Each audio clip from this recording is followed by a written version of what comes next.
گلک جارامون خارنیا چه کری بلکی جار دست پک بکو آنیا بخه بویا آنیا گلکی بسیره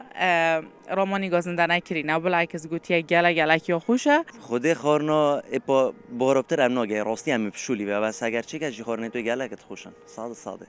یعنی هر دی خوی یعنی چه مشکل چجور هم اینا خارنو یا نخوش نه ابد نه رامان اکشوان کسا کوچه جارا گازندال سرخارنه ناکتن و گلک جارامون خارنیا چه کری بلکی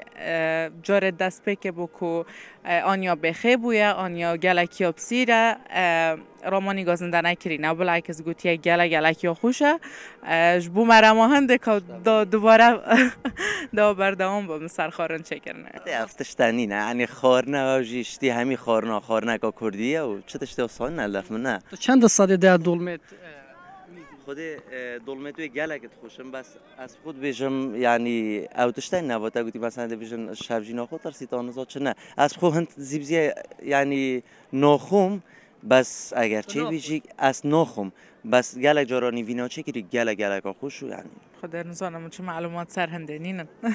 هندی من دیتی یعنی کباب برا هفجین یعنی دورو برات ما همید خون بچه از نزانم کافا خوب نه راست یانج راست نینه بس بار نکم راست بچی که جوی که همین خارنه